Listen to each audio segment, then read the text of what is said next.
you and your delegation. I think I woke you up election night. I called you so late to congratulate you, but it's a great victory, and and my best to your wife as well. The relationship between the United States and the Philippines, to state the obvious, has very deep roots. We've had some rocky times, but the fact is it's a critical relationship from our perspective. I hope you feel the same way. And we have strong ties, including millions of Filipino Americans who are very proud of their ancestry and desperately want us to continue to have a strong relationship. And our foundations are strong in the U.S.-Filipino alliance, which is of critical importance. For decades, the alliance has strengthened both of us, I believe, and one of the things I want to talk about today is how we continue to strengthen that and work together on the things that are of greatest concern to you. Today, I look forward to discussing the opportunities for a wide range of issues, including COVID-19 recovery, energy security, renewable energy. I was impressed with the work you did on windmills and a whole range of other things. You and I both think that's the future. We can do a lot. We can do a lot together. I'm desperately interested in making sure we do. In addition, I expect we'll discuss the South China Sea and disputes in critical global throughway. I've spent a lot of time with not only the President of China, but others about the international waters and how they have to be respected, and we should talk about that a little bit, I hope. And we're also, thank you for your position on the war against Ukraine and by Russia, and how it's impacting energy prices and food prices. And we're working very hard to be able to do something about that.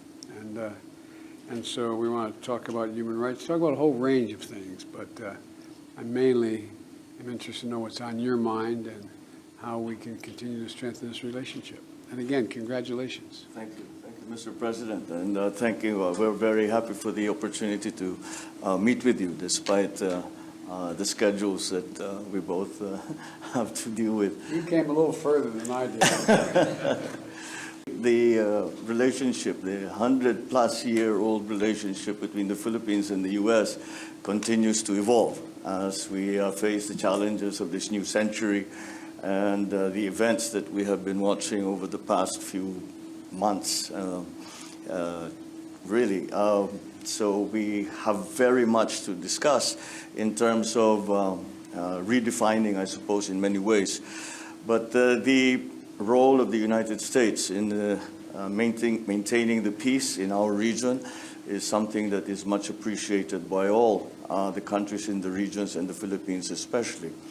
We feel that we are especially fortunate because we have a very strong foundation of a very long relationship and strong relationships on various facets, not only political, not only diplomatic, but also economic. And of course, there is the very large Filipino population that have chosen to live and make their lives here in the United States and have been very successful.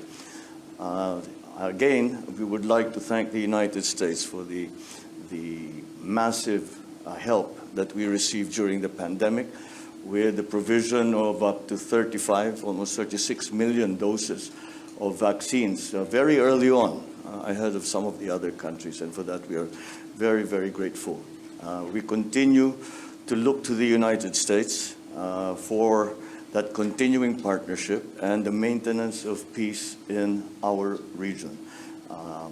In terms of the geopolitical issues that we face in this day and age, the primary consideration of the Philippines and the guiding principle of the Philippine foreign policy is to encourage peace. And I hope that we will be able to discuss further the roles that our two countries will play together and individually as we continue down that road, maintaining peace despite all the complexities that have arisen in the past few months, I suppose. So thank you again, Mr. President, for making time to see us. We are your partners, we are your allies, we are your friends. And in like fashion, we have always considered the United States our partner, our ally, and our friend. It's mutual.